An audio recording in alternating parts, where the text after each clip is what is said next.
بسم اللہ الرحمن الرحیم۔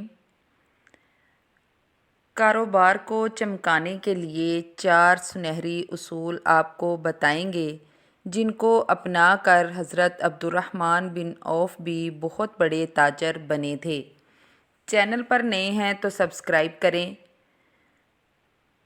عبدالرحمن بن عوف اتنے بڑے تاجر تھے کہ ان کی مال و دولت کا چرچا چاروں طرف تھا۔ آپ بھی اگر بہت زیادہ مالدار بننا چاہتے ہیں، اتنے امیر ہونا چاہتے ہیں کہ آپ پورا پاکستان خرید سکیں، تو آپ کو بھی چاہیے کہ اپنے کاروبار، اپنی تجارت یا جو بھی کام آپ کرتے ہیں اس کے لیے ان اصولوں کو اپنا لیں۔ عبدالرحمن بن عوف رضی اللہ تعالیٰ عنہ کو حضرت محمد صلی اللہ علیہ وآلہ وسلم نے دعا دی تھی، جس کی وجہ سے وہ کہتے تھے کہ میں مٹی کو بھی ہاتھ لگا دوں تو وہ بھی سونا بن جائے۔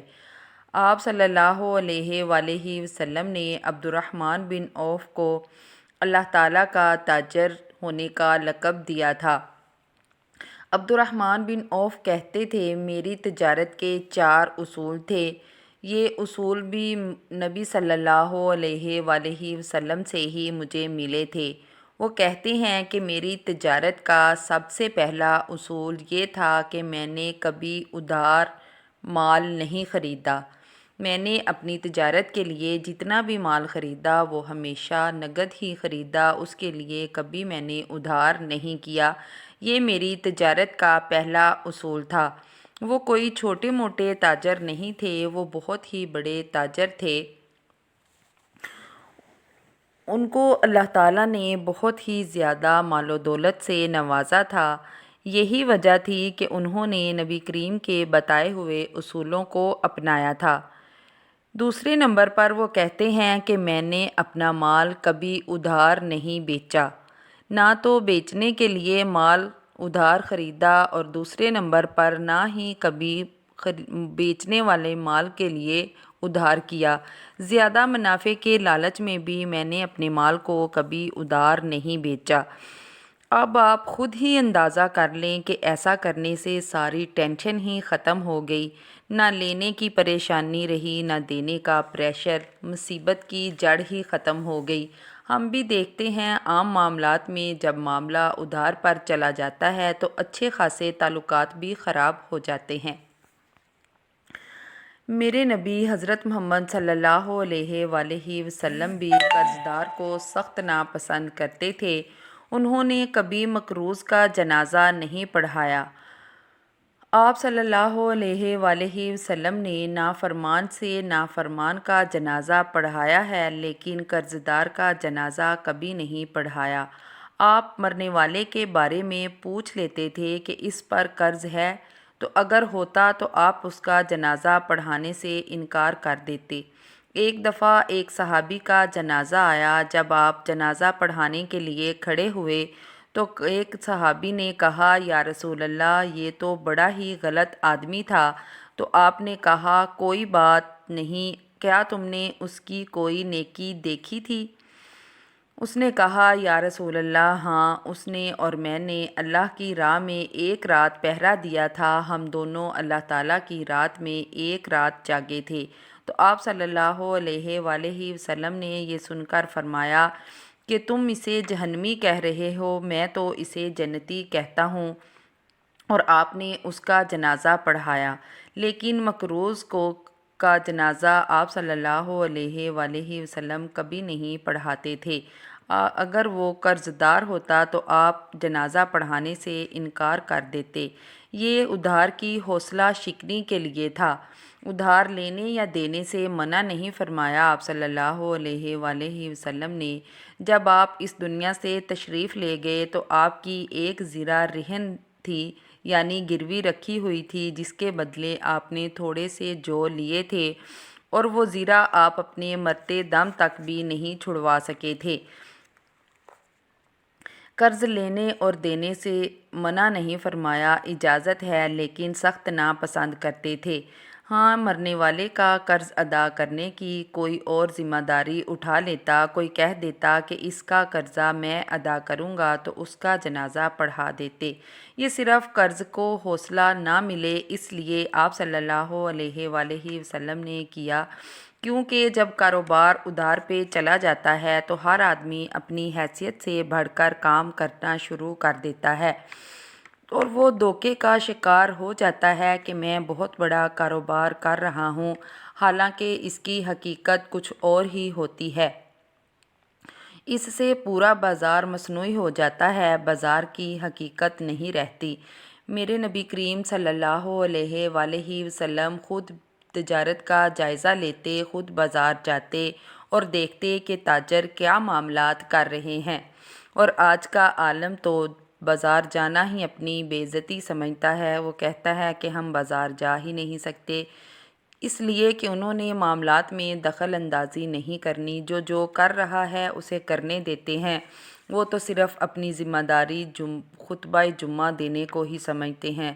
آپ صلی اللہ علیہ وآلہ وسلم خود بازار جاتے اور جائزہ لیتے، تجارت کو خود چیک کرتے تھے۔ ایک دفعہ بارش کا موسم تھا، بارش ہو کر ہٹی تھی۔ آپ صلی اللہ علیہ وآلہ وسلم بازار گئے اور آپ نے دیکھا کہ ایک جگہ غلے کا ڈھیر لگا ہوا ہے اور وہ ڈھیر بالکل خشک ہے۔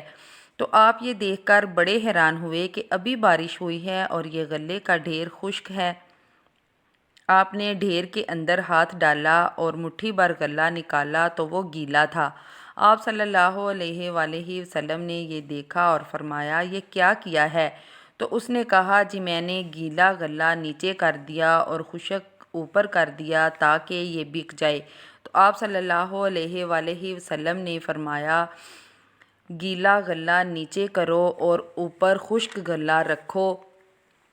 یہ کہہ کر آپ نے بہت ہی بڑی بات کہی کہ جو دھوکہ دے وہ ہم میں سے نہیں، جس نے دھوکہ دیا وہ میری امت سے نکل گیا۔ اب ہم اگر غور کریں تو ہم تو سر سے لے کر پاؤں تک دھوکے میں ہی ڈوبے ہوئے ہیں، پھر بھی محمد کے امتی ہونے کا دعویٰ کرتے ہیں۔ جو نماز نہیں پڑھتا یا روزہ دار نہیں ہے اس کے لیے یہ بات نہیں فرمائی۔ آپ صلی اللہ علیہ وآلہ وسلم نے صرف دھوکہ دینے والے کے لیے کہا کہ جس نے دھوکہ دیا وہ میری امت سے نہیں ہے۔ تجارت کو صحیح رکھنے کے لیے جھوٹ اور دھوکہ چھوڑنا پڑے گا۔ تیسرا اصول حضرت عبد الرحمن بن عوف بتاتے ہیں کہ میری تجارت کا تیسرا اصول یہ ہے کہ میں نے نفع کے لیے اپنے مال کو کبھی ذخیرہ نہیں کیا، یہ سوچ کر کہ ابھی اس کا ریٹ بڑھ رہا ہے، جیسا کہ آج کل عام طور پر پاکستان میں ہو رہا ہے۔ تباہ کر دیا ہے اس ذخیرہ اندوزی نے پاکستان کو، پھر بھی ہم سمجھتے نہیں۔ یہ سخت ہی ناپسند ہے اور بہت ہی زیادہ گناہ والی بات ہے کہ ہم بڑھتے ہوئے ریٹس کو دیکھ کر اپنے مال کو بیچنے سے روک دیتے ہیں۔ عبد الرحمن بن عوف رضی اللہ تعالیٰ عنہ کہتے ہیں کہ میں نے اپنے مال کو کبھی بھی سٹور نہیں کیا، چاہے مجھے 1 روپیہ بھی نفع ملا تو میں نے اپنے مال کو بیچ دیا، کبھی زیادہ منافع کے لیے روک کر نہیں رکھا۔ چوتھا اصول یہ تھا کہ میں نے اپنے مال کا کبھی بھی عیب نہیں چھپایا، میرے مال میں جو عیب ہوتا میں وہ بتا دیتا خریدنے والے کو کہ اس میں یہ عیب ہے، آپ لینا چاہتے ہیں تو لے سکتے ہیں۔ ہمارے نبی کریم صلی اللہ علیہ وآلہ وسلم نے بھی یہی فرمایا ہے کہ جب تم اپنی کوئی چیز بیچتے ہو تو خریدنے والے کو اس کی خوبیاں نہ بتاؤ بلکہ اس کی خامیاں بتاؤ۔ یہ سنہری 4 اصول ہیں، ہمیں اپنانے کے لیے کہا گیا ہے۔ یہ اصول اپنانے سے کوئی بھی کاروبار چاہے وہ چھوٹے پیمانے پر ہو یا بڑے پیمانے پر ہو، اس طرح کرنے والا کوئی بھی کاروبار ناکام نہیں ہو سکتا۔ نہ تو آپ ذخیرہ کریں، نہ ہی نفع زیادہ کمانے کے لیے روک دیں۔ ایسا کرنے سے اکثر ہم نقصان اٹھاتے ہیں پھر بھی نہیں سمجھتے۔ چھوٹے چھوٹے ہی یہ 4 اصول ہیں، اگر سب ان کو اپنا لیں تو معاشرے کی بہت بڑی خرابی صحیح ہو سکتی ہے، سدھر سکتا ہے یہ معاشرہ نیچے سے اوپر تک۔ دھوکہ دہی، فریبی، جھوٹ، ایک دوسرے کو داؤ لگانے پر لگے ہوئے ہیں۔ کوئی بھی خود کو نہیں بدلنا چاہتا۔ اگر اس معاشرے کو بدلنا ہے تو سب سے پہلے خود کو بدلیں۔ یہ خود کو بدلیں گے تو ہی نظام بدلے گا۔ یہ کرپشن، یہ ایک دوسرے کے ساتھ غلط بیانی، کسی کا مال ہڑپ جانا، یہ سارے دھوکے ہیں۔ پھر بھی یہ سب کرنے کے بعد بھی ہم خود کو نبی کا امتی کہتے ہیں۔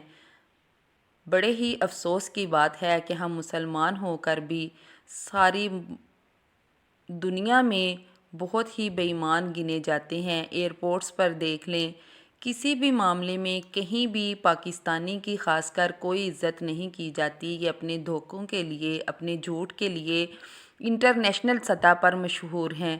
خود کو بدلیے تو ہی یہ نظام بدلے گا، تو ہی یہ پاکستان بدلے گا۔